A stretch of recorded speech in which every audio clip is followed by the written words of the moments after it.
Let's see who's joining. If you can please, as you join, add your location and organization, that would be perfect.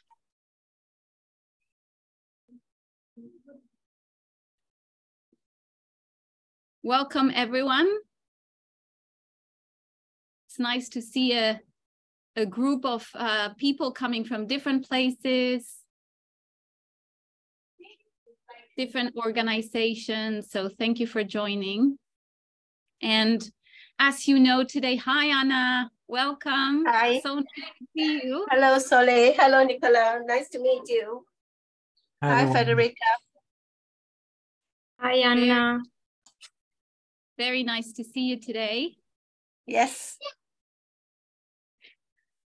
And welcome to today's session on supporting producers, a systems approach. And we are calling this also the Farmer Support Systems Toolkit Discovery Session.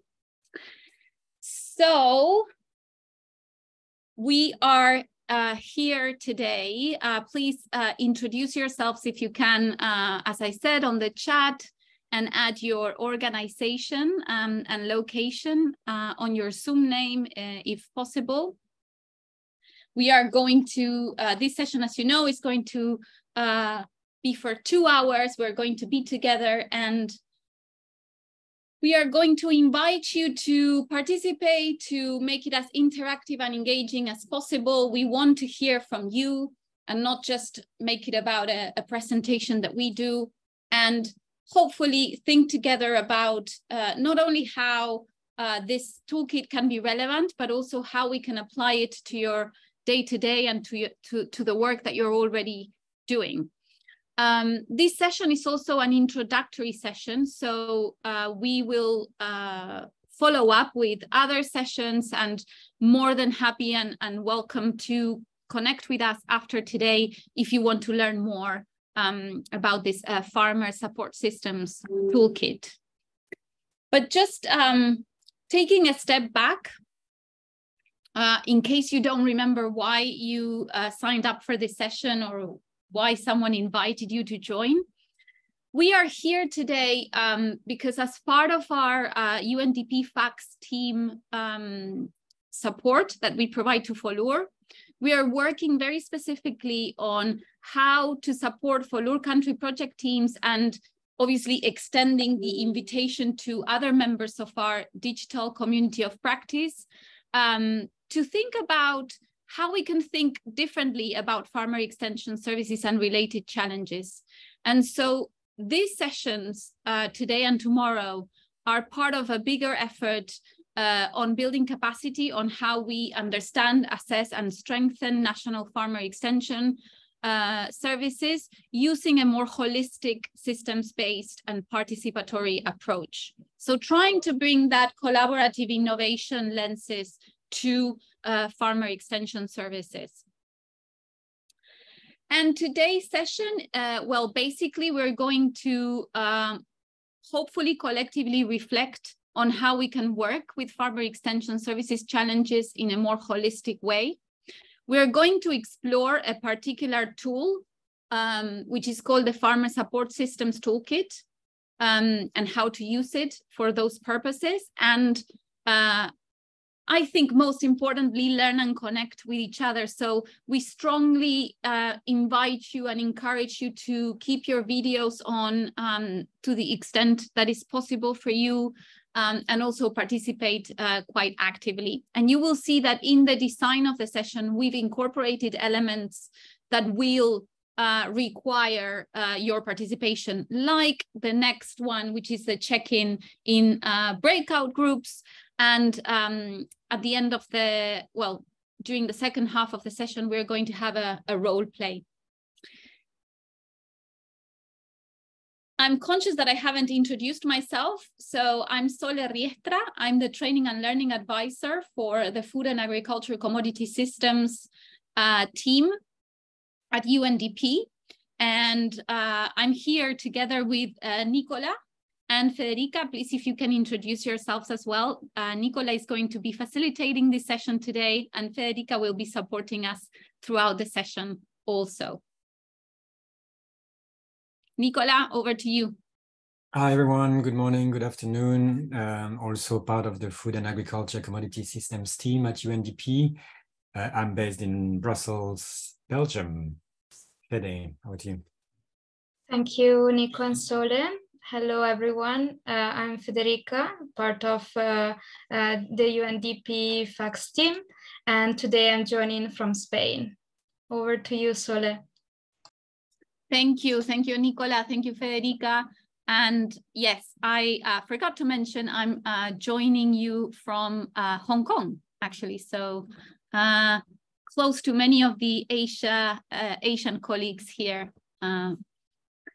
So we're going to move into the check-in now. And I can see that we have a number of other people joining us as well. As we mentioned, if you can open your cameras, and that would be great. If you have any limitation, of course, we understand. But as I said, we are going to have some opportunities to share more and interact a little bit more. And the first one comes now, which is our check-in. And just, for those of you who haven't joined us in a session before, a check-in is a practice that we use very frequently. And the objective of it is to create a safe space, a space of trust by opening up a conversation between a smaller group of people, and also so that you can connect and meet other colleagues that you probably might not meet on a day-to-day basis. And the check-in question today, considering that we are going to talk about farmer support systems and obviously agriculture, is: to which land or landscape are you strongly connected to, and what connects you to it? And we're going to have 10 minutes in breakout rooms in pairs. The invitation is for each one of you to take 4 minutes to speak about whatever comes in response to that question. It doesn't have to be fancy, sophisticated, or elaborated. And for the person that's listening, to just listen in. No need to provide feedback questions or provide any input. The idea is just to practice this notion of active listening. So Federica, whenever you're ready, please, if you can send us to the breakout rooms, that would be fantastic. Thank you. Thank you, Sole. Here we are. That might have surprised you, or anything that you heard from Laurence or from your own experience of answering the question? Okay, out of the photos, I picked number, 1, 2, 3, 4. Number 5, the mountains with the trees and the house there. I don't know how is it number 4? You see, all right, okay. Why it reminded me, I'm coming from the Borneo Island of Malaysia, which is, the Borneo Island, where we have Brunei as well as Kalimantan, Indonesia. And we have the tallest mountain here, Mount Kinabalu. And we have a very great diving spot. So meaning to say that from the mountains to the sea, we do have that. We offer that. But that picture, why it reminded me of a place here in Ranau where we grow vegetables. It's kind of like highlands, but agricultural highlands, where the vegetables, most of the vegetables are planted there. And it reminded me of that. And actually, Laurence was also talking about the picture, I think number 5, 6, 7, because it's reminded him of the different landscape, landscape and the lands for different purposes. I guess it happens in Sabah as well, where we have agricultural land about 2 million hectares out of 7.36 million. So agriculture land is actually kind of like, I'm coming from forestry department, so I look at conservation, protecting the forest, and agriculture comes in as not as conflicting or competing with it in terms that we're trying to rationalize the land use. They are more protected land. We have about 53% of our lands are protected, whereas the rest are state lands. So there is a competition in terms of land use, and I do understand what Lawrence is coming in with what he described of what is placed in Uganda. So yeah, that's it. that's my take of the 4-minute talk. Thank you so much. Lawrence, is there anything that you would like to add?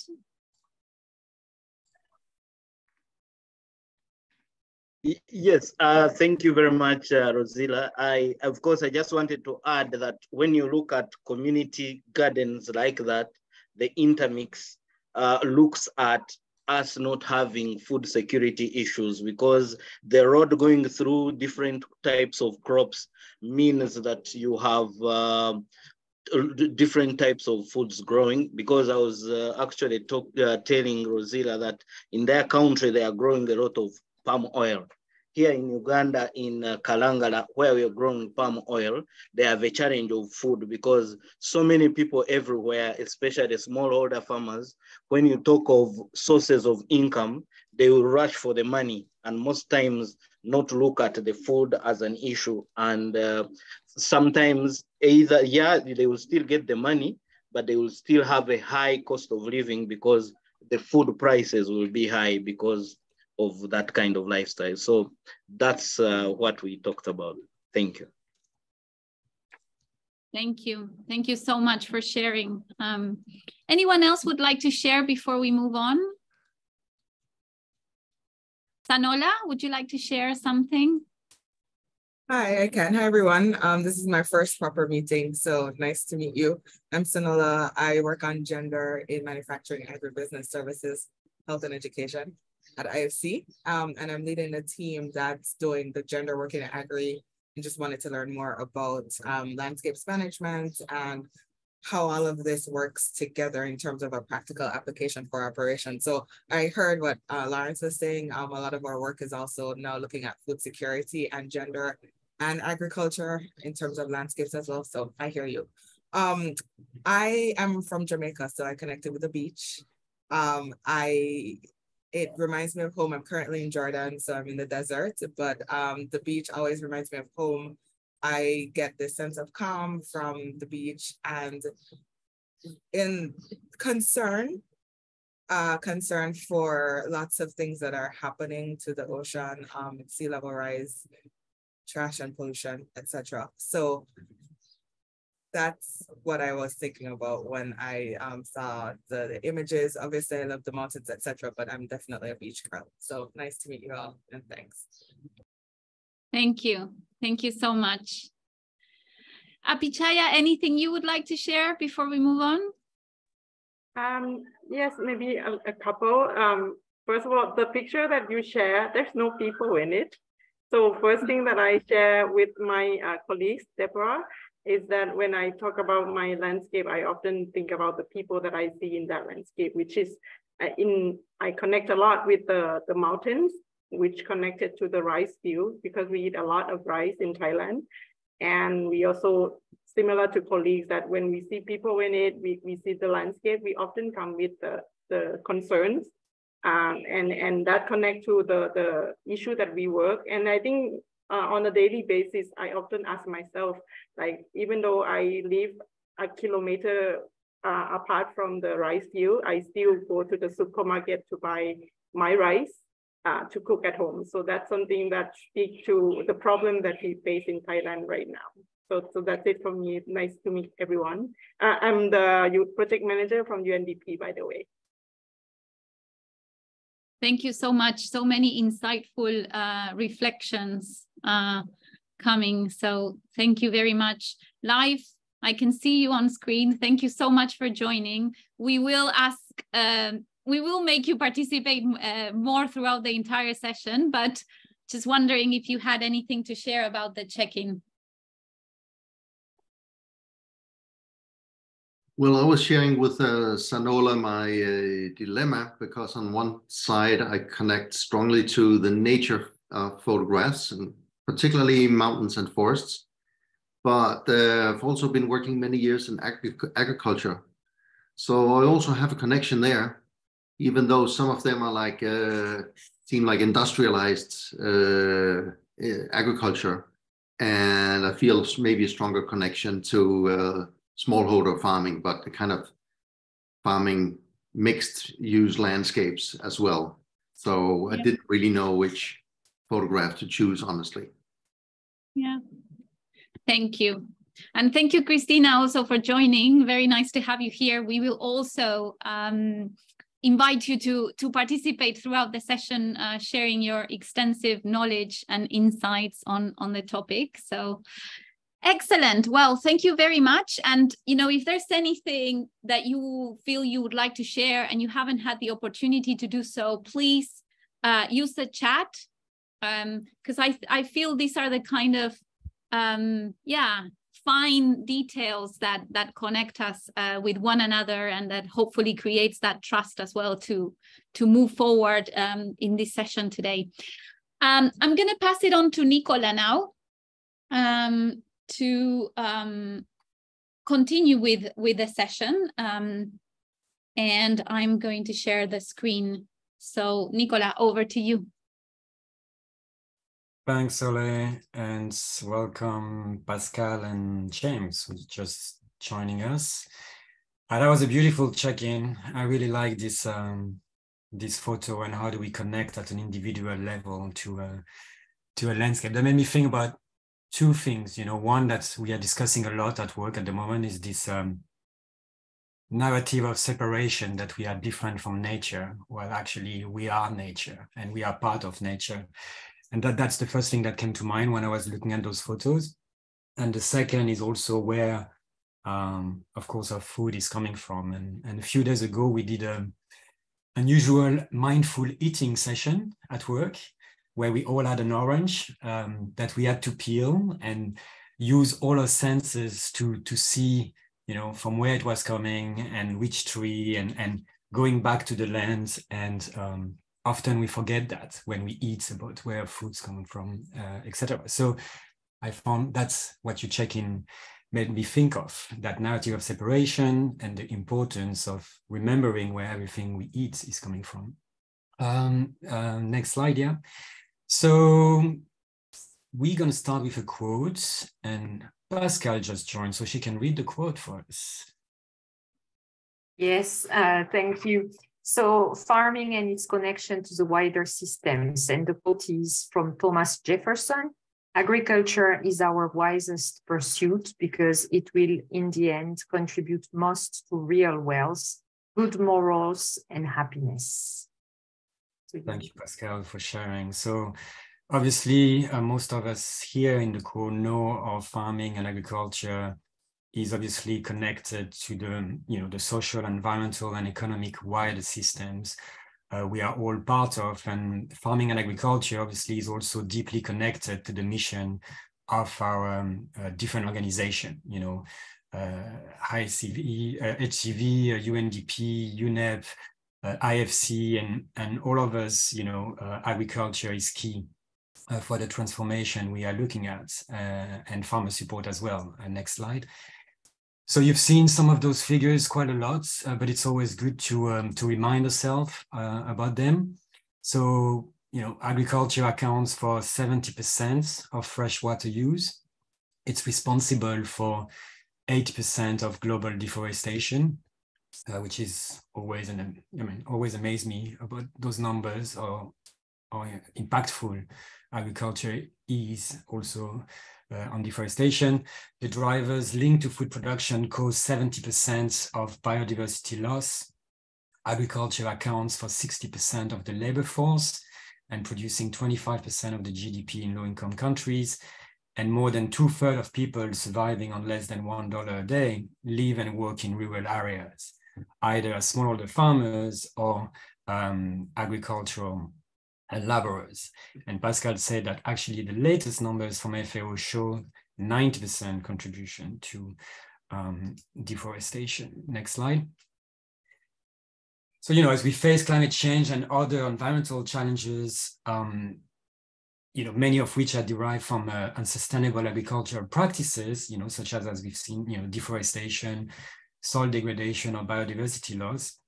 And we also have a call to move already from sustainable to regenerative agriculture, which means not only minimizing the harm done to the land, but actually to restore the health of the lands. We also know that it's how difficult it is to work on bringing these practices when the majority of farmers are still struggling to survive.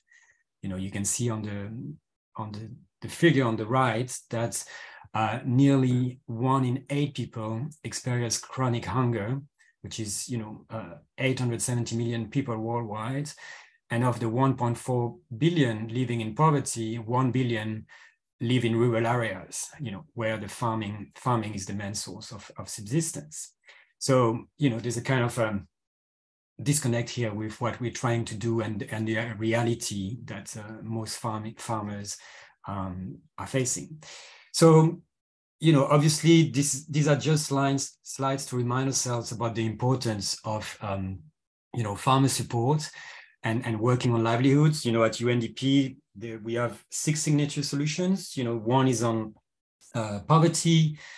We have one on resilience, one on environment, one on gender equality, one on energy, or one on governance. And all of those solutions are linked one way or another to our food systems and to agriculture.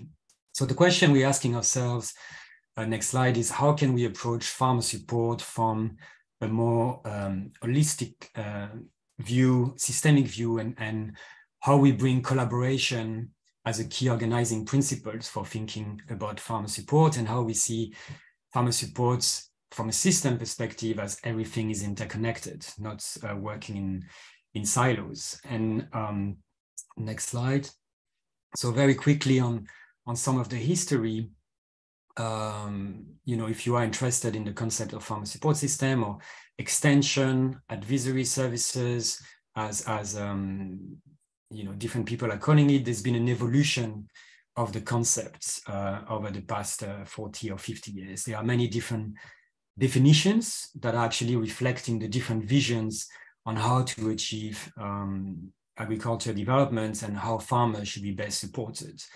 So there's many philosophies, many methods, but what we know is obviously extension or farmer support is, as we've seen in the slides before, it's a powerful tool to break the cycle of poverty, low productivity, or vulnerability. And there's an enormous potential for change if those practices are applied. So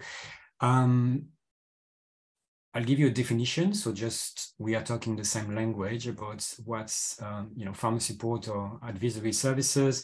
It's basically the different activities that provide the information and the services needed and demanded by farmers and other actors in rural settings to assist them in developing their own technical, organizational, and management skills and practices so as to improve their livelihood and well-being.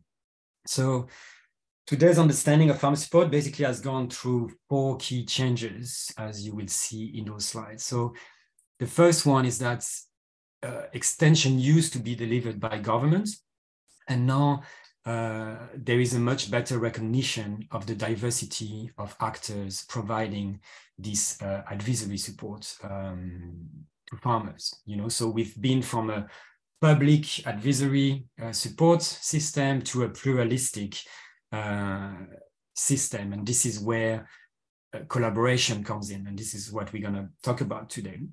And also, there's been a move from a focus on productivity to a much broader set of services. So not only focusing on production, but looking from a more holistic aspect, looking at income, market linkages, food security, health, livelihoods, connecting production and demand, and etc. So that's the second main change that happened in the past 40, 50 years.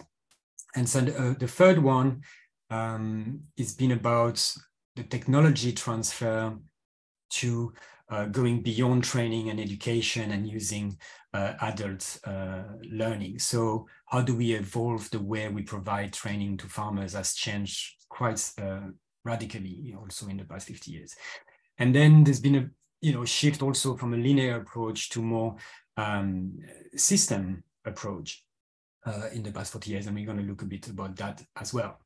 So despite this shift and those four key things that change, at the same time, many countries are still using a linear approach, and the focus on production still dominates in many of the conversation when we talk about farmer support. A lot of the discussion is on productivity in traditional training delivery methods. And so for us today, what we are interested to discuss, and it's great to see people from Malaysia, from Thailand, from Uganda, from Jamaica, from all this rich body of experience, is first recognizing that pluralistic provision of service. So it's looking at how government, private sector, and civil society can work together for farmer support. That's the first question. And it's also looking at delivery beyond production, beyond productivity. How do we provide that broader package of services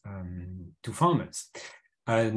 Next, so I've talked already quite a lot, and this is just some introduction.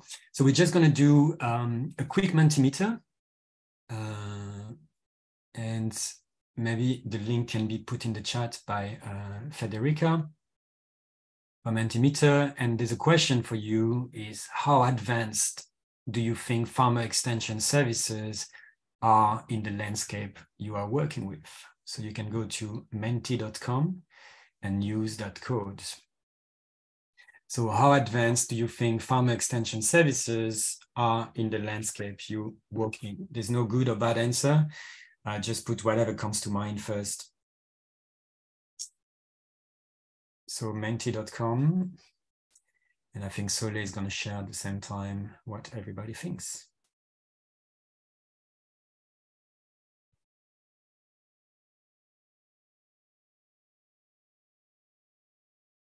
Yes, so the Menti is ready for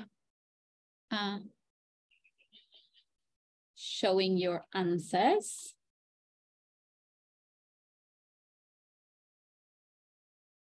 Weak and scattered. I see one person connected. Let us know. Not really sure.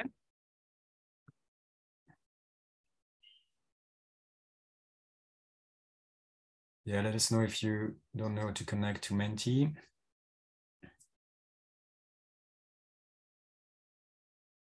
Stuck in the 80s.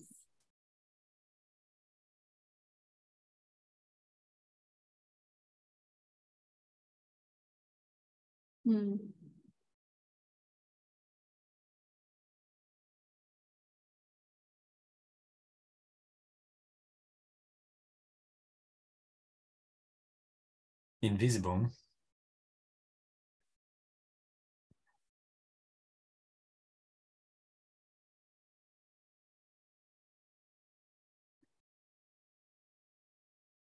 Seven people. Let's wait for a bit more people to join.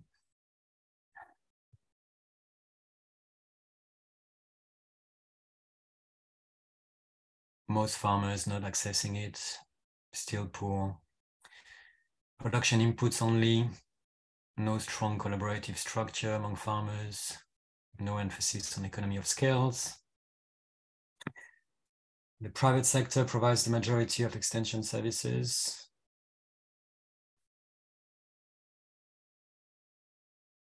Thank you, James, for using alternative to Menti on the chat. And let's just wait for two more.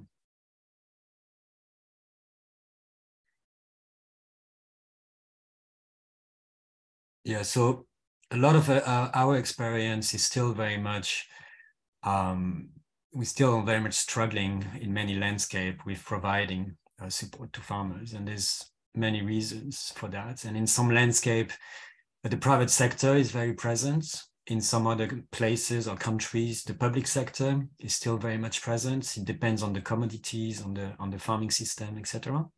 And there's another question for you, which is just a general question at this stage to just get the pulse of the room, is what do you think is most needed moving forward to provide more appropriate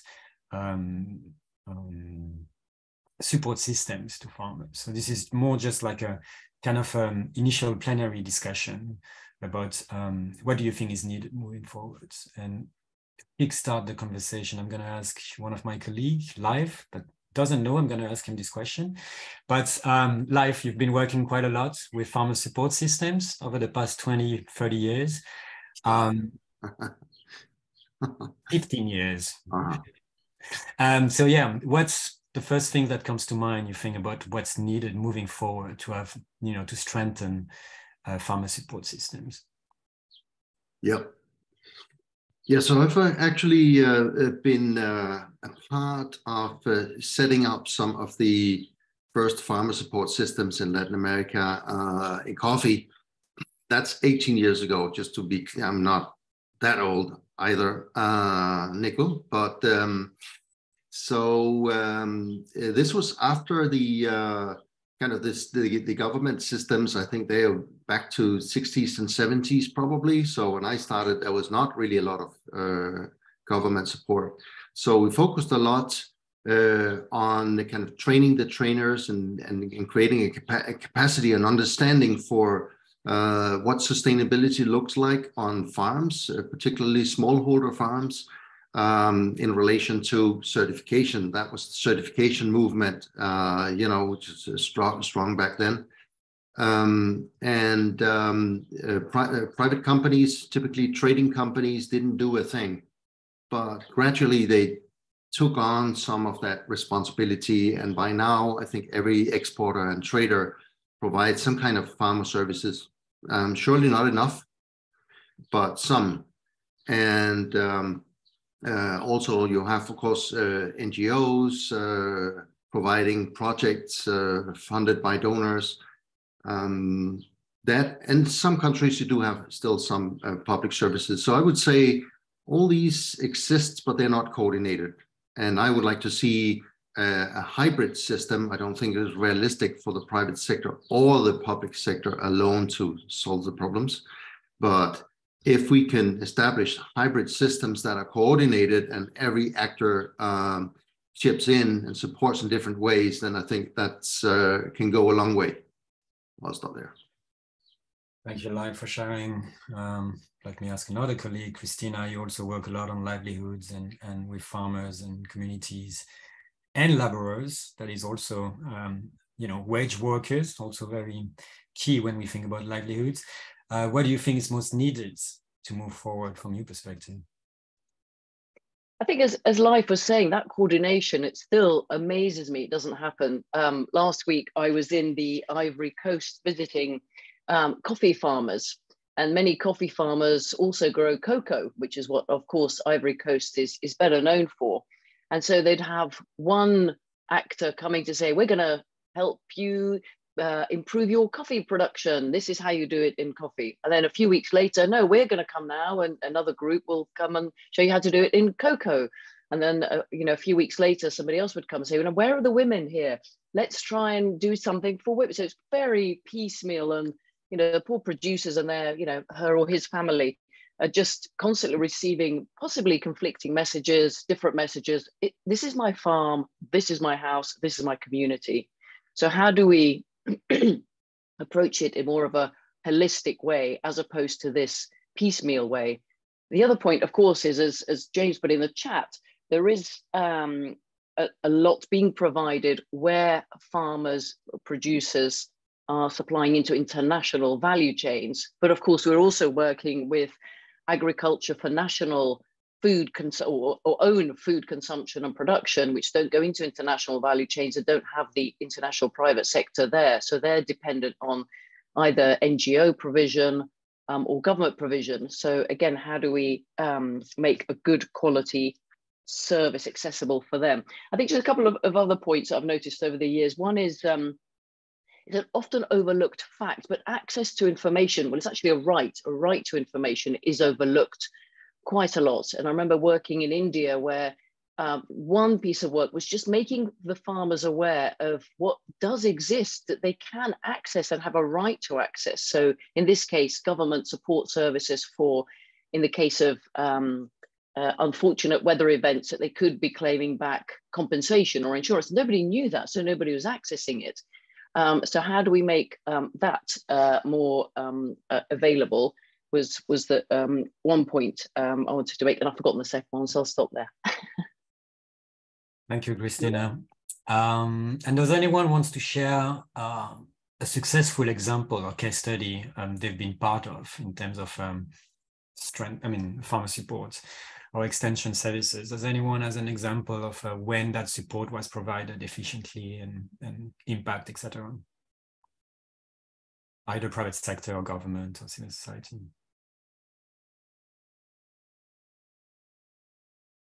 The room is quiet. James, good example. Yeah, thanks, Nicola, and lovely to see you all. I really don't have any good examples. And I think it shows that there's been a real lag, if you like, between kind of what needs to get done and what is actually happening. You know, we like to think that governments hold the steering wheel when it comes to food systems and agriculture, but they really don't. And they're often asleep at the wheel. And so what does one do? Does one think, gosh, we can't make use of the incredible infrastructure that the private sector has? Or do do we make use of that and see if we can kind of, if you like, enable that to create better outcomes, or does one ignore it? Now, we've all got stories, I think we all have, that, you know, there's a workshop with a community of farmers when, you know, this used to happen to me on a regular basis, and I used to have an outgrower scheme pre-UNEP. Actually, I was in the private sector, and to sort of supplement the farming that I was doing, we had a really big group of outgrowers in northern Kenya, well, central Kenya, and we would go in, do a workshop around composting and integrated pest management. And then a week later, Bayer East Africa would come in, and they'd come in with their balloons and t-shirts and loud music and loaves of bread and cokes and things like that. And they would, and free samples, and that work on IPM would be thrown out of the window. So I think we need a dose of realism. I think we have to understand that, you know, at this point, can we have a dialogue with the people that actually have the infrastructure and the money to kind of change that? And look, the other thing is that we constantly have perverse incentives that are creating all sorts of signals to both input providers and farmers. So, you know, it's not really their fault. How can we actually have an impact on changing some of those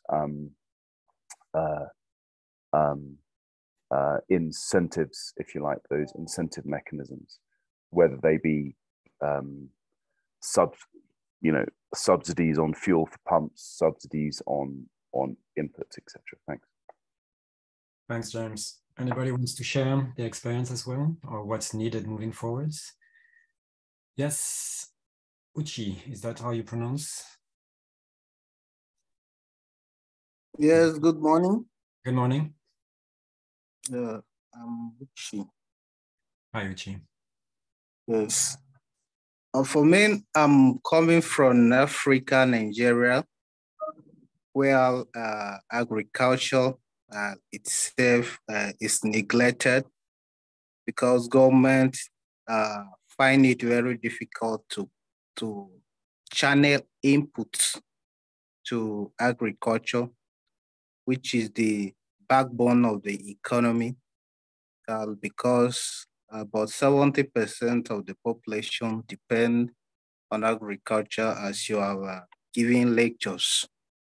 And now the public system of agriculture completely is not working. at least to the recommendation of United Nations of one extension agent to at least 500 farmers in Africa and in Nigeria is unrealistic, because an extension agent in Africa, or rather Nigeria, is covering up to 3,000, more than 3,000 farmers. So they had been probing. Now, the NGOs, the charity organization and the private organization has tried to call me, but the problem is that their own aims and objectives to achieve a project sometimes had been a different target with that of farmers, because farmers, they know their fed needs, they know what they want at a particular time, but the program, the NGOs, they plan the program according to the donors, how the funders want it. And sometimes when you take it to the grassroots now, farmers find it very difficult to accept with the terms and the conditions. And most of the times, if the ecological setup, the ecosystem have not been studied well before bringing the project, it finds very difficult to scale through. And some of these are some of the these are the differences, and they will meet the target of agriculture for the massive production, and trying to create a value chain production is really sometimes very, very difficult. And moreover, in Africa now, when you talk about the agriculture, women and youth form the labor force for agriculture. But in terms of the women participation, there have been some limited chances because of tradition and custom and norms value within the society. Because women, it is believed they don't even own land, even though they find a lot. Is the head of the family a man that's supposed to own land? They have to go for a long distance to at least hire for land. And also, when they lost their partner, they will be disposed of the land.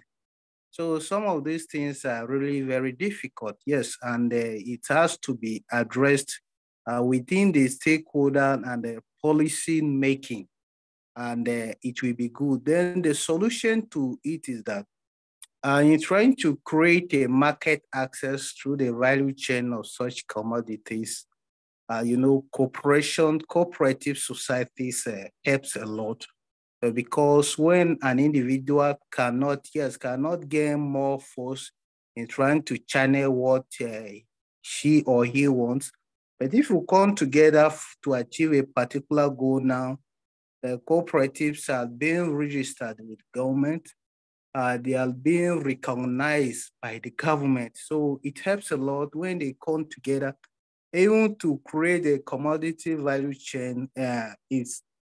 It's now very common, because it's as if they are trying to sell out their product on wholesale to any particular investor that has come in. So a formation of cooperative societies and the cluster group, farmers group, have been very important to my own suggestion. Thank you very much. Thank you, G. Some very good comments. And it's good to see also the diversity in every country, every situation. And, there's not one size fits all when we think about farmer supports. I see Pascal has a hand raised as well. Pascal? Yeah, I hope there is time, but I'll be fast. It's an example that I wanted to share with you from Tajikistan, actually.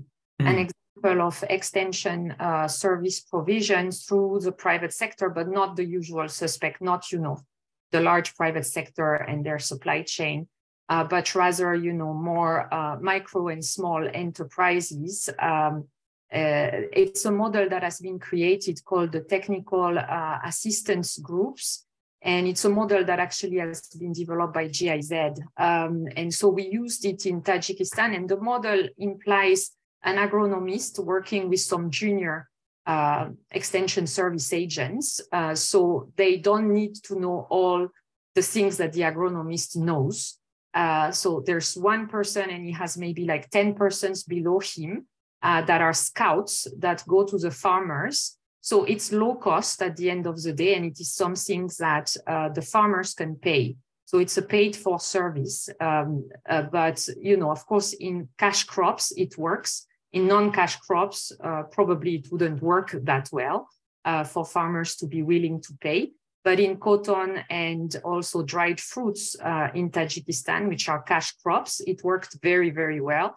With at the beginning, you know, we needed to subsidize the service to create the market for it at farmers level. But then after 2-3 years, you know, there was no subsidies needed anymore.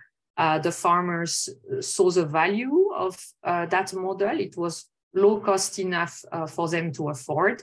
And so I think it's a model that also creates jobs. It creates, you know, extension service agents jobs in the private sector.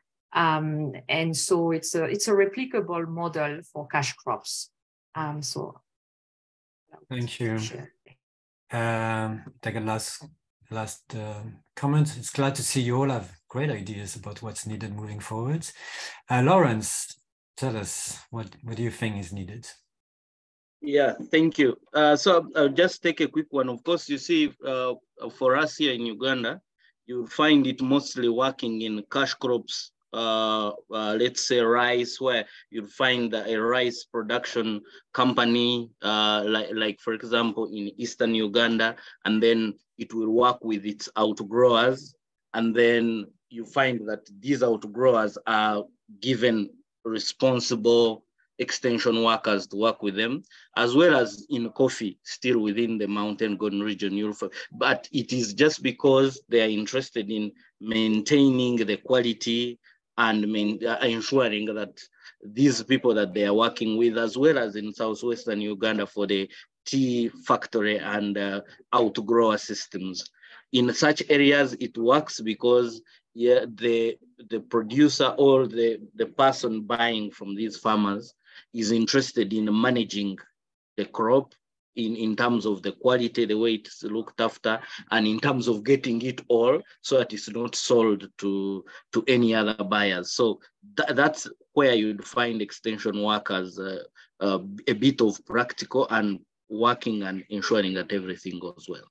Yeah, that's what I wanted to say. Thank you. Well, thanks everyone for sharing.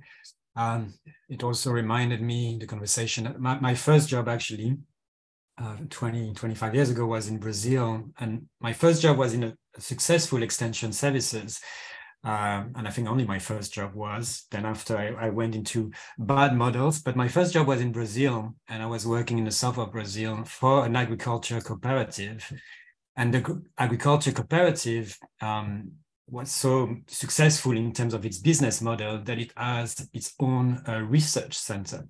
So the research center was actually paid by the cooperative members to deliver research on a number of things, you know, such as, you know, all the good agricultural practices, integrated pest management, and you name it. And so I was contracted by the research part of the cooperative.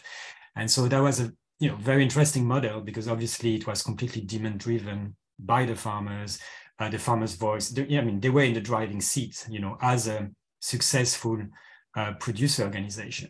But of course, that's a model that cannot be replicated everywhere. But it's just to show the diversity of experience in terms of countries, what could work or what does not work. But so that was a good professional start for me, to work in a farming organization that is successful. Let's go back to some presentation about how the toolkit that UNDP developed could be useful to, you know, about all this conversation about what's needed moving forwards. So 2-3 years ago, we developed that toolkit, really based on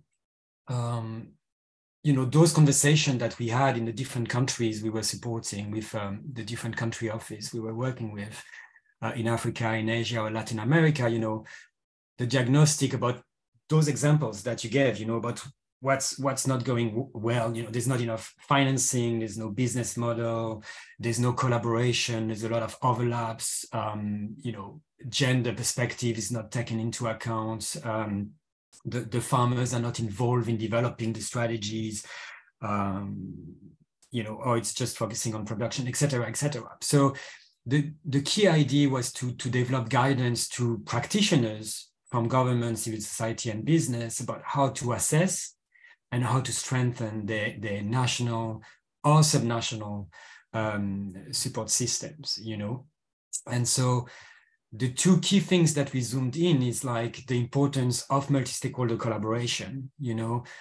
How do you avoid confusing farmers with, 1 week you're going there for talking about gender, the other week about pest management, the other week about production. How do we have an integrated approach when we think about support system at a national or subnational level, and how do you get a broader view in terms of beyond production about what's needed? And the toolkit is also helping to support, the elaboration of a collective vision or strategies or plans, collective action plans for strengthening such systems. So basically, it's a guidance about how to support collective action at a country or subnational level. So it's not a methodology about training farmers. There's a lot of literature on the subject. There's a lot of people working on advisory methods, how to do sustainable practices or regenerative agriculture, etc. It's really about multi-stakeholder collaboration when you think about farmer support. And next slide. So we developed an analytical framework, which is used throughout the process of assessments and support to ensure you have this integrated approach. So not only focusing on the best methodology to train farmers, but also thinking about, what technology do you use, or what's the budgeting? A lot of constraints and limiting conditions in strengthening farmer support systems. There's no money. Most of the time you have all this nice wish list of ideas about what you can do, but if you don't have the right budget levels in the national plan of the government, and if it's not the right allocation, or you don't have different sources of funding, you're not going to achieve much in terms of strengthening support systems. Or how do you take into account the learning, the M&E? These questions that we always have. It's great, we've trained 3,000 farmers, but what's been the adoption? What has been the adoption, the performance of your training, and how this training is sustained, the results are sustained in the long term. So how do you think about learning? How do you think about financing? How do you think about the capacity of the organization delivering the training? What are the staff numbers, their training levels, their skills, or what management systems they use? Also importantly, what's the enabling environment? What's the vision from the government in terms of extension, or what partnership exists? How do you think about strengthening producer organization, etc.? So this was developed based on previous work conducted by expert organization on extension. And it's really, deepening the thing on those 5 components: enabling environments, organizational capacity, advisory methods, budgeting, and learning. And so in the most simplest form is allowing you to see a broader set of ideas when it comes to farmer support. A lot of the time when we go to a meeting and we talk about farmer support, the first thing is how do we deliver training? Are we going to do a farmer field school? Are we going to do a demonstration plot? Are we going to do something like that? So it's just a bit of a broader view around farmer system, a more holistic view. Next slide. And so this toolkit, and Sole and Fede are going to share, the link if you don't have them, is proposing a system to activate those conversations across agencies in a country. If you take Uganda, for example, you might have the government that is providing extension services, you might have some companies, and you might have also NGOs. And so, the first step is bringing these people in a room together with the farmers, so you can hear the farmers' voice in what we call a farmer support forum. And this can exist already. In many countries, there's already some ongoing network or conversation happening about strengthening farmer support. And in some countries, it doesn't exist. So how do you tailor that to each country's reality? Then you do an assessment, and we have a diagnosis scorecard to do this assessment, and I'm going to show you what it is. And then based on that assessment, you build a shared understanding of what is your current scenario in that country. And so then you can develop collective vision and collective planning and decision making. And more importantly, is then translating that planning into budgets, national budget from the government. So this is just a way to activate here. I mean, I'm not going into details. There's some timelines, but this is completely subjective. It depends on the reality of each country. It depends on how much exists already. And it's also very flexible. You can just take a part, if you're interested in your country, just to do a diagnosis and not the full process. That's completely open. So in some countries, for example, we've done that. In Indonesia, at a subnational level, we conduct a diagnosis on the farmer support in Pelalawan, and then they use that as a way to improve a broader national action plan they were working on palm oil. So this is just an example about how you can activate this multi-stakeholder approach. So the diagnosis, it can be either at a national level or at a subnational level. And it can be for a commodity or for multiple commodities.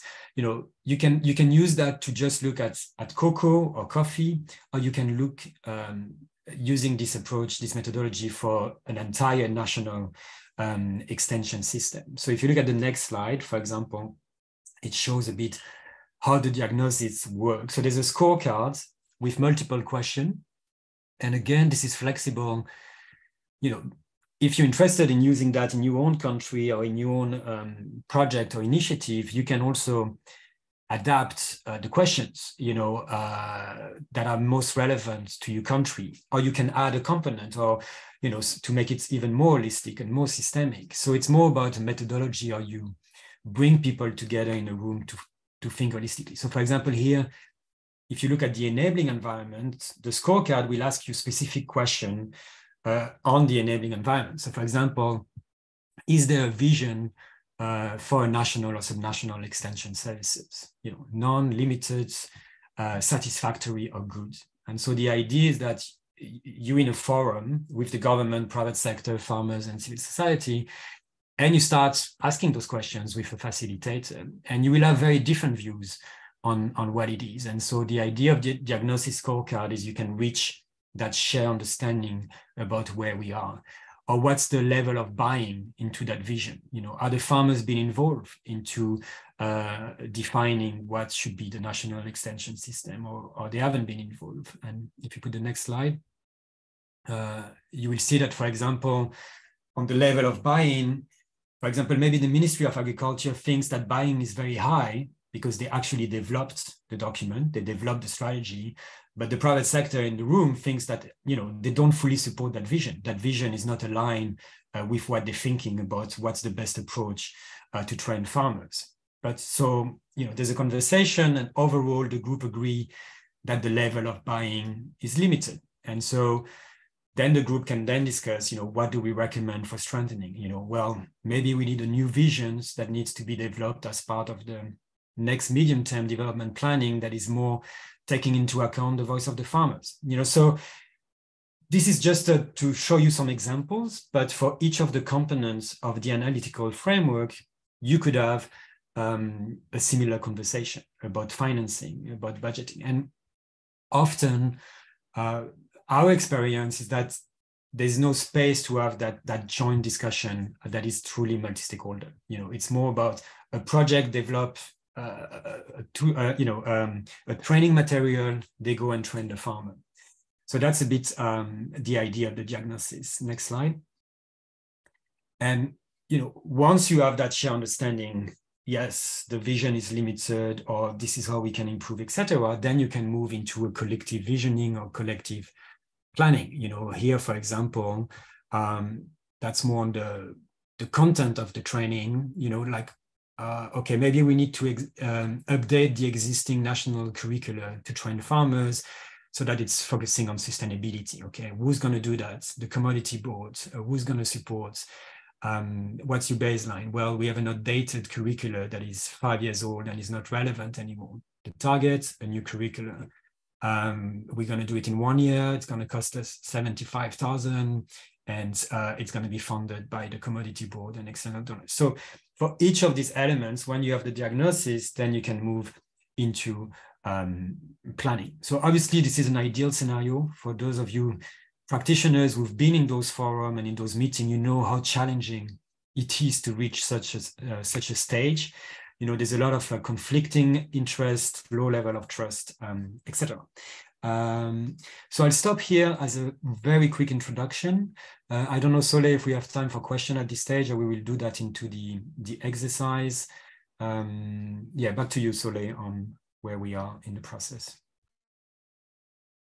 Thank you very much. And yes, I would suggest at this point, if we can take a 5-minute break, because I'm conscious that we've been on the screen for quite a while. We will take a 5-minute break, and we will restart at 20 past with the role play. So I do ask you very kindly to come back on time and put on your cameras as much as possible, because we are going to engage with a role play and Mentimeter, and then we can follow up on any questions that might pop up.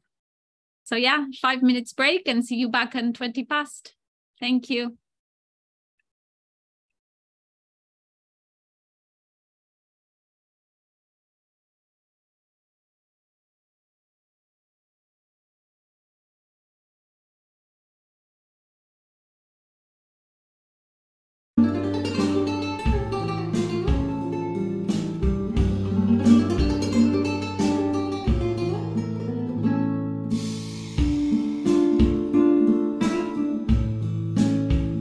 That wonderful music for the 5 minutes.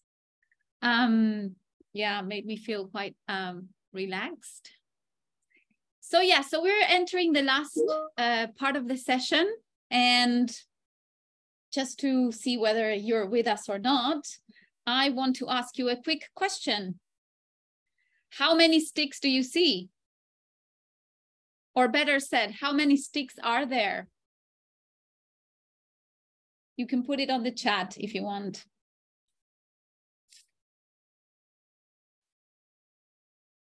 .5. I love that response. How many are there? 7. Oh, wow. I don't think I've ever heard that response before, but it does make sense, actually. 4. Okay. Yeah. Good. Yeah, so this is one of those tricky images, right? Where obviously different people can see different things. And the only reason why I brought this before we start the role play is that based on the conversations that we've been having around the farmer support systems toolkit and the current situation on farmer extension services, we talked a lot about the importance of coordination, bringing in coordination, farmers receiving conflicting messages, having a more holistic perspective. But at the foundation of building any collective and holistic perspective, we need to understand that actually different people have different perspectives. And so how do we bring visibility to that? How do we bring visibility to the difference so that we can create a shared understanding? And this is where I think the scorecard, the diagnosis scorecard, can be really helpful and relevant in providing an instrument, a concrete instrument that can be used to give visibility to that different perspectives and to work from there. So we're going to move into the role play and hopefully experiment and experience with that experience of seeing different perspectives from others. And so Federica will, I think, share, if she hasn't done so yet, a list of each one of you and a role that you've been assigned. I would like to welcome you to the Farmer Support Forum of the Republic of Kambesi. And as you can see on the chat, you've been assigned a particular role. You might like it or not. I apologize for that. It's been randomly assigned. You can let me know if you want a different one for next time. But basically, we will play the role of one of the key stakeholder groups that you can see that are present in this Farmer Support Forum. So we have cocoa farmers, we have government, we have private sector, we have civil society and development partners. I'm going to share a little bit about the Republic of Kambesi, which is one of the largest cocoa producing countries globally. And equally, cocoa is the first export of the Republic of Kambesi. So it is a very strategic crop.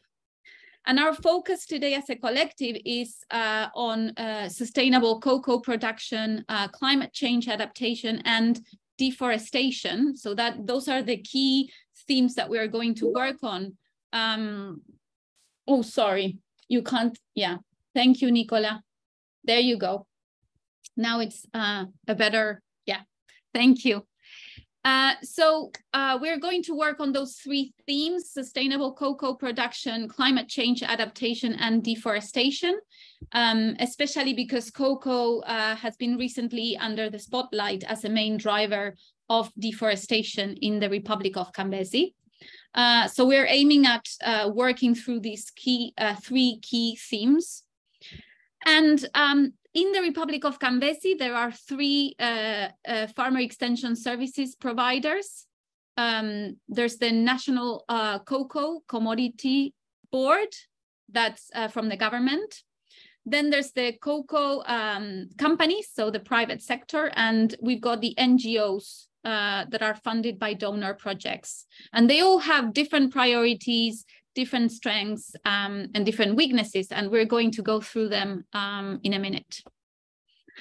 As we saw before, when we look at the process following the support systems, the Farmer Support Systems Toolkit, this is our first meeting together. We've established the Farmer Support Country Forum with representation of government officials at national and subnational level, supply chain actors, development partners, civil society organizations. And because we're following the guidance of the Farmer Support Systems Toolkit, we are working through 4 stages. As you can see on the screen, the preparation, and we are currently on the assessment phase. And we've already conducted, for the purposes of this role play, the diagnosis study. It is that the results of the diagnosis study are all written in that imaginary 150 pages document that we send you on an imaginary email, and we assume that you've imaginary read it. But we are going to provide a summary anyways, just in case. So this diagnosis study was a quantitative study that has been already completed and providing some background information on the performance of the farmer support systems in the Republic of Kambesi. And now we are in the process of conducting the qualitative assessment, and we are going to use the diagnosis scorecard from the Farmer Support Systems Toolkit as we shared before. So remember, this is all fictional, it's a role play, so just simply put yourself in the shoes of the role that has been assigned to you to the best of your imagination. This is more about experiencing and understanding the mechanics of the diagnosis scorecard and how it works in practice. And as I said, you know, thinking about how we can position ourselves when we can see the different perspectives of the different stakeholders, and how can we use that to create a shared understanding and then a collective action, rather than thinking about precision of the information that you are providing to each one of the questions. Then the qualitative assessment will be conducted using the analytical framework, which Nicola presented earlier on. And this framework, as we said, allows us to look at farmer extension services from the perspective of these 5 components and these 15 key elements that you can see on the screen. Yeah. So very quickly, because I really want to take you through the exercise and not so much through the slides. We, as I said, used the analytical framework and the toolkit to conduct the diagnosis study on the Republic of Kambesi and the farmer extension services there. And we found a number of things. So first, we realized that the 3 service providers have very different priorities, strengths and weaknesses, as you can see on the screen. The Cocoa Commodity Board is really interested in increasing productivity. And one of the key strengths is that they have a very strong regulatory framework. The private sector, they are very interested in the volume and quality of the cocoa that's being purchased. And in terms of strengths, they recently developed an action plan on cocoa and deforestation. And finally, the NGOs are really interested in the number of farmers trained. Their focus is on improving livelihoods, and the strength is that they have very good trainers. And the other aspect to bear in mind is that the overall study showed there is a significant opportunity to improve productivity, which is currently 350 kg per hectare. And there's a potential to increase it tenfold. Now, what is the state of collaboration of the different stakeholders? The diagnosis study highlighted that if you look at all of these stages, currently the stakeholders are in the compete and coexist stages. So there are many things that are getting in the way of collaboration. There's lots of competition, egos, people are working in silos, there's duplication of efforts. On cocoa in Kambesi, there are training materials that have been produced separately by the private sector, the government, and the NGOs on the same topics. So sometimes they're just reinventing the wheel and using outdated materials instead of talking to each other. And on the other side, if you can see what the different phases and what each one means, if we look at collaboration, which is one of the one that's more forward in the process, we are actually quite far from that. Finally, the study also showed that there is very low level of trust between the 3 service providers, and the perception of stakeholders when we conducted the interviews for the diagnosis study was that the institutions were serving the interests of few people and groups and not everyone. And each institution is not seen as a good partner for the other. And as you can see on the slide, change happens at the speed of trust. So if there is no trust, it's going to be hard to bring that collaboration and shared understanding. So in a nutshell, the Republic of Kambesi is facing misaligned interest on farmer extension services, no shared agenda or common vision, collective action, but there is an emerging dialogue taking place through this country forum and willingness to start collaborating. So that's where we're coming today to do and run the diagnosis scorecard. So we're going to start with a scorecard, and I'm going to ask you please to go to menti.com and type the code 56398956. And I'm going to show it on my screen.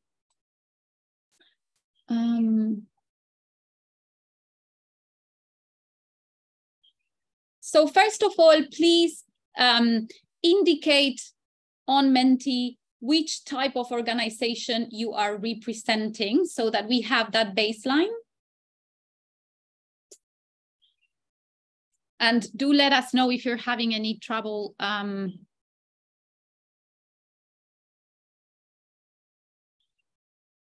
Excellent, thank you. Yeah, so we have some cocoa farmers joining. We have civil society, government, private sector. We don't have any development partner. We need to make sure we get ourselves in there. Excellent. 1 development partner. 2, okay. Then we have a little bit of competition for funds. Good. I think we're all here now, so welcome to the forum, and we're going to start with the questions now.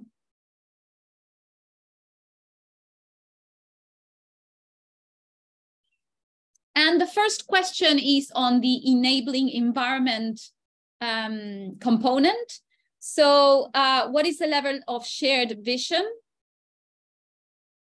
for national and subnational extension services? And please choose your option from, sorry, I need to move this. Yeah, excellent. I'm going to just remove the, okay, so we have very limited, good. There's 1 civil society stakeholder that thinks it's good, but most of our stakeholders today think it's very limited to limited. Would be interesting to ask to that civil society stakeholder, what is good about the level of shared vision? But yeah, here we can see how we've got a spread of responses. And I'm looking to the other side because I've got the screen sharing here. So, okay, let's go to the next question then. Also on enabling environment, existence of long-term political commitment and will for sustainable commodity production. No, very limited. Private sector, very strong views about where we are. Cocoa farmers too. Satisfactory, okay, government thinks it's satisfactory. Limited. Yeah, but here we have a good example, right, of how a stakeholder like a government would be more inclined to see, to have a more optimistic perspective. And how interesting it is for the government stakeholders to actually see and visualize the rest of the stakeholders' perspective, which is not very optimistic. Excellent. Okay, let's move to the next question then. On the organizational and management capacity component, there is a fair distribution of extension workers across geographical areas. No. Satisfactory from the government. Very limited from private sector. What are extension workers? Pardon? What are extension workers? Is the extension officers, I mean, the staff of the service provider. So if the government has an extension service in place, that's the staff from the government delivering support to farmers. Okay, yeah, thank you. The advisors, the trainers. Yes, thank you, Anna, for the question. Yeah, so here we have quite a spread of perspectives, as you can see. I mean, private sector is a little bit all over the place. Government is, again, very optimistic. Civil society and cocoa farmers are more on the very limited to no side. Yeah, and so just Yes. to go back, so I think if you are in a forum and we're playing that role, so what's going to happen is that the facilitator will try to have a conversation about those outliers and that diversity. So, asking the government, so there's different ways we can do it. We can do it anonymously so that people feel open to share, because sometimes if it's not anonymous, people kind of restrain from sharing. So there's a way to do that in a way that is anonymous, where you're not naming anybody. You just look at stakeholder groups like we are doing now. Or there's a way, if you have built trust in your forum already, where you can have a more open conversation about, elephants in the room, etc.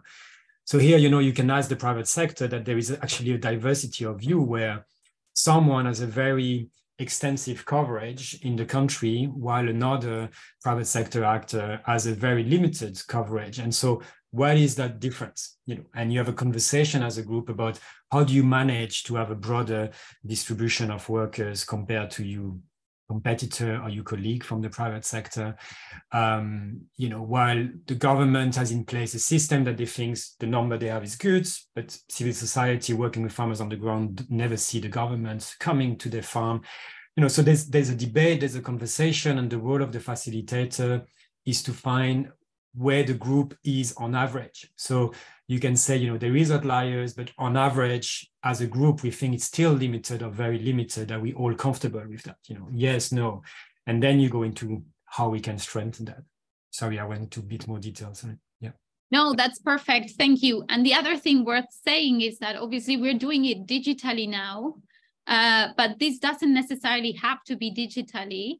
If you think, there are other better ways of managing these conversations, given your audience or the different stakeholder groups, if you're face-to-face, that is also something to consider.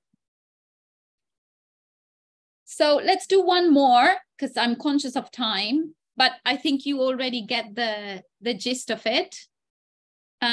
Let's do one more on organizational and management capacity.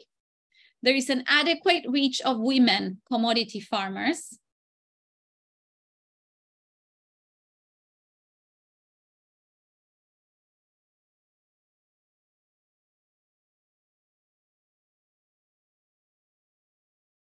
Excellent, thank you. And also it's important, the idea here is also to try to create a space for generative conversation. So, it's not about who's right or wrong, but actually to share those different perspectives and what is it that the people that are seeing this as good have in mind to judge it as good. And also what are the limitations that other stakeholders are seeing in order to judge it as very limited or non-existent.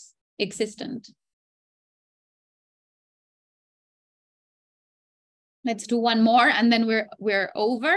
Advisory methods, services focused on holistic needs of commodity farmers. So are the services focused on holistic needs of commodity farmers? I think we've discussed that already. Yeah.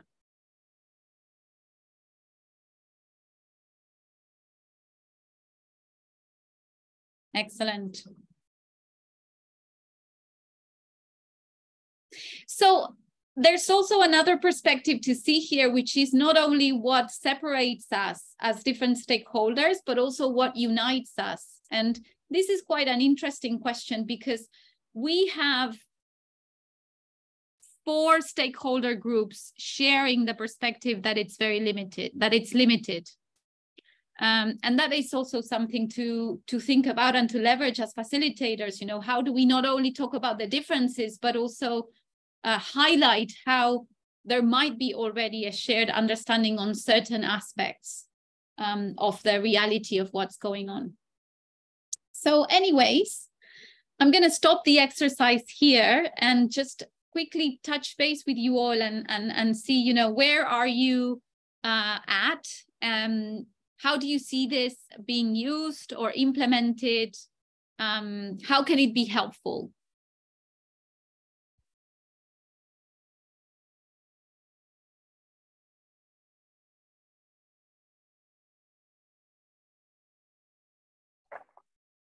Have you tried it yet in the context of the Jeff projects? And, you know, is there buy-in? I mean, the Jeff, surely some of the fuller projects would be a really good way to, you know, incubate these things, see if there is. I mean, I'm fairly conscious that there's a lot of, if you like, dialogue going on right now around food systems, whether it be at the country level, at the landscape level, gosh, you name it. Now we're talking about the commodity level, we're talking about the extension services. So has this worked? Is there, I mean, look, my experience is that extension services are kind of on the way out as a strategy. They seem to be kind of sort of the traditional extension services, if you like, the government-led ones. They tend to be sort of being phased out, lack of funding, etc. What's your experience on that? And is there appetite to kind of go through this visioning exercise, etc.? Over. Yeah, I can maybe start and my colleagues can complete. Well, our experience is that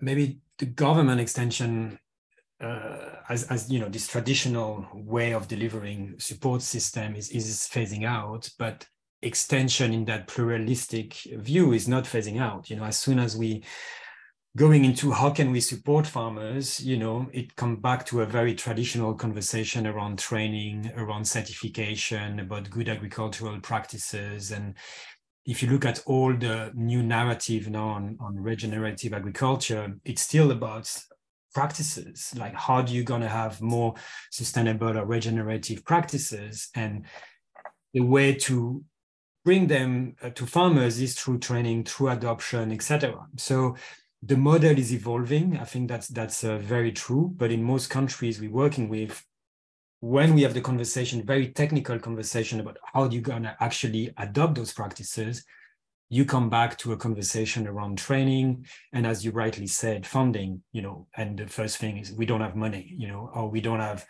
the right coverage, we don't have the right workers, etc. So how it's been applied, it's been, so we've pilot forms of it in the previous Jeff project, so the Good Growth Partnership.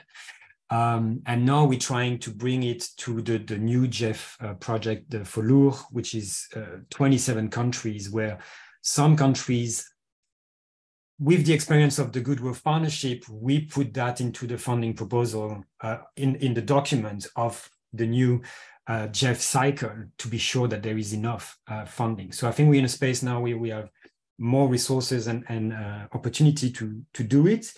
The experience is mixed because I think each countries are at a different level about how do they want to talk about that, or what capacity do they have. I can share my experience on two places. So we've tried in Liberia. So in Liberia, as part of the previous Jeff cycle, it's been used there was a national platform on sustainable palm oil, aiming to develop a collective vision and a collective action plan for palm oil in Liberia. And that toolkit has been used to develop the farmer support strategy as part of that national action plan. And Pascal, tell me if that's correct or not. And then in Indonesia, we've tested it at a subnational level, at a district level in Pelalawan, where we used actually, the capacity was limited, the funding was limited on that particular project. So we adapt the toolkit to the reality, and we've done a very light touch. So we did a scorecard on SurveyMonkey, a bit like the role play that you just did. So we did a SurveyMonkey, we translate that in Bahasa Indonesia, and we did it anonymously because there was a lot of question of power in that district. And so the results of that analysis led to actually 3 new regulations in that district about how to support farmers with the private sector. So the experience led to actually governments taking into account some regulations about how we're going to work with the private sector, how we're going to support farmers. But the experience has been also challenging in the sense that, you know, people, there's so much competition about putting people in a room, as you said, in a dialogue, in a forum. There's so many topics to talk about, etc. And so, you know, we also got the response that, oh, we already have so many conversations ongoing. Why focusing specifically on farmer support, for example? Or the other challenge is, if you want to do this exercise properly, I think you need two key staff. You need, I mean, staff of support. You need one facilitator. I mean, you see the role of the facilitator in terms of bringing the people together and having a shared understanding. That's not an easy task. You know, you need to be able to navigate power dynamics and whatever. So the role of the facilitator requires, you know, someone to play that role. And I think we also think that the financing debate is very difficult. You know, I think extension systems, if you want to go moving forward, you need to think about business model and finance, and you need to have a person that can navigate that dialogue as well. So yeah, I'll stop here. I see that Life has his hand raised.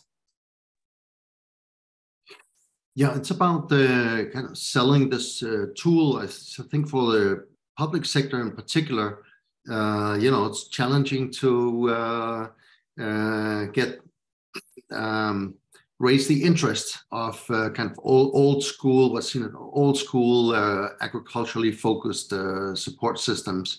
So I think it's important also to sell this as not just this is how to teach farmers to prune their trees, but also to meet other priorities, rural development, poverty alleviation, communities, climate change resilience, food security issues.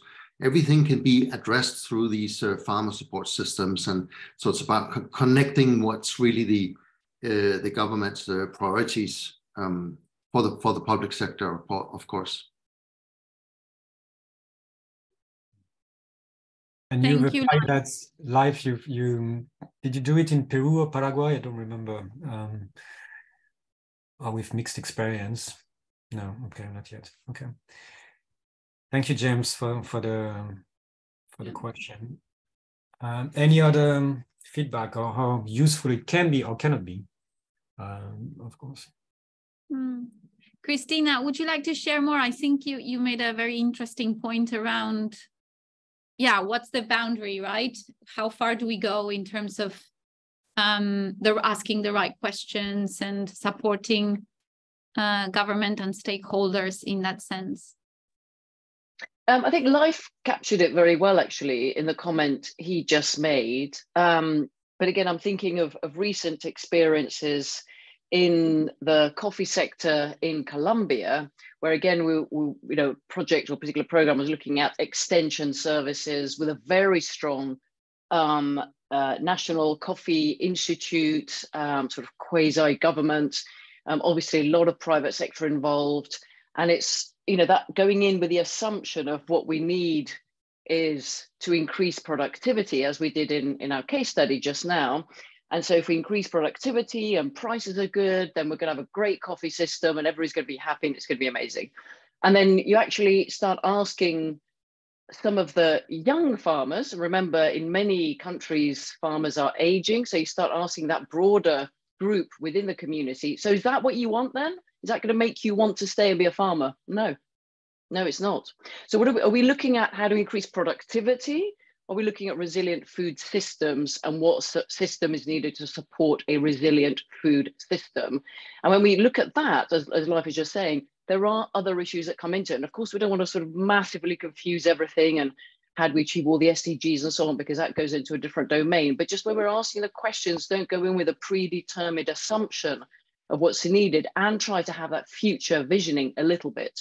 So in the case in Colombia, young farmers were talking about access to basic services around health, around potable water, etc., in their communities. And the lack of that meant they did not want to be in that community. So I don't care if productivity goes up 100 times. I don't care if you've got great extension services. I don't want to be here. So are we asking the right questions and identifying the right challenges? I think, and you know, I think the tools that we've described are a really good way of starting those conversations but don't go into it with that predetermined question. Yeah, exactly. And I think one thing to add is, I think the experience also is usually better when this is not talk in isolation, you know, like just talking with the farmer support specialists, but more into a national or subnational dialogue, which is much broader. So if you take food system, when you think about national pathways, or when you're in commodities, when you think about national planning, about you know, improving an entire commodity, because then this toolkit is allowing you to zoom in on one of the big set of issues, but connecting them with the rest, you know, like all the conversation that you're going to have at the national level. So to us, this is where it's very interesting, because any national dialogue around, you know, strengthening the existing agriculture and food system will have a component one way or another about livelihoods, poverty reduction, farmer support, etc. So in that broader conversation, then it's useful to zoom in. In isolation, you will end up in a very siloed conversation around this is extension, but you don't see all the rest, you know? It makes sense. Yeah. Thank you very much. And I'm conscious of time, but I'm also conscious that this is a very relevant conversation. So hopefully one that we can continue further in another forum session, or even bilaterally.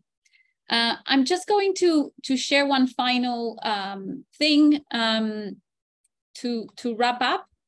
And, you know, going back to the question that James was asking in terms of how we're using it and introducing it in FOLUR or Jeff projects, particularly we're going to share how we're introducing it in FOLUR.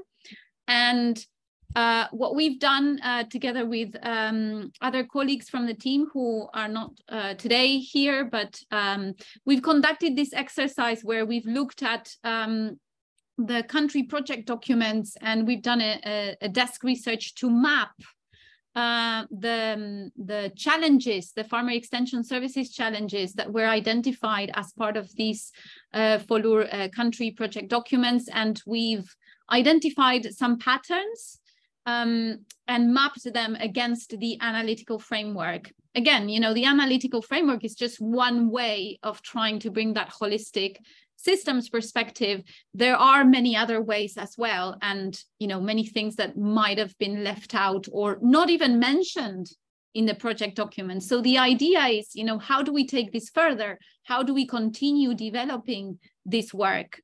And so we've started an online digital campaign where we are sharing these challenges in the digital platform of the FACS community of practice, and we invite practitioners and, you know, every one of you to share your own experiences and views so that we can collectively bring this to a further level of sophistication, as we've done today here together in this conversation. So we will share this as a handout during via email in the post session email that we will share with you. And, you know, from a next step perspective, as I said, this session is just the beginning of other interventions that we're trying to bring in to, again, broaden that perspective of how do we look at farmer extension services. So, you know, if you can share your thoughts on the FACS digital platform around these challenges, bring in your experience and reflections. And also, we are organizing what we call a problem-solving workshop on farmer extension services. And we've developed, together with a company called Systems Mapping Academy, a methodology that has been developed specifically for the purposes of food and agricultural commodity systems, and within the context of FOLUR, using the farmer support services toolkit.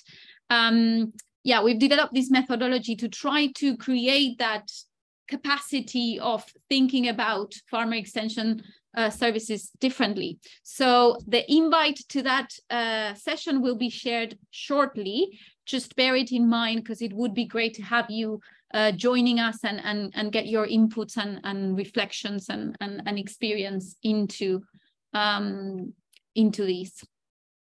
Yeah, before, I mean, I'm conscious of time. We have 2 more minutes. Is there an element of peer support systems? Do you want to say a little bit about that, Apichaya, before we go? I think it's all in the chat, but just to ask the question whether this toolkit is also provide a framework or a way to create a peer support system, because from our experience, it proved to be really effective and can overcome the government limitation or the financial limitation that we have. And by finding some champions within that landscape that you're working on, and create a system that works, not just created by UNDP or someone who come in from outside, but the co-creation of that system. From our experience, it's a really, really great mechanism to provide this kind of extension support, the sharing of knowledge, the sharing of techniques, and also around the connection as well. Some champion can connect the new farmer to some of the support system in the government system that they have never heard before. So that's something that's happening in Thailand where we work. And I think it's something that needs to be think about in terms of support system. Thank you very much, Apichaya. And let's follow up on that bilaterally, because I would really like to hear much more about what's the experience been on that in Thailand. And definitely, yes, relevant. You know, and part of the problem solving workshop is about sharing these different experiences so that we can hopefully bring that cross-pollination of ideas to different countries across for country projects and even outside of that. So thank you. Very conscious of time, and just to close, we wanted to share this quote from Fukuoka Masanobu. If you don't know who that is, follow up the digital platform. We will share more about it. But yeah, the quote is that the ultimate goal of farming is not the growing of crops, but the cultivation and perfection of human beings. So hopefully with that, we can close this session with this systems perspective, this idea of amplifying the way that we approach farmer support systems. And don't hesitate to connect with us bilaterally if you have any other questions or you need any other support. Thank you very much. I think we are on the hour. Yeah, thank you very much to everyone for joining and for sharing your experiences and questions. Thank you. Thank you for convening. Thank you.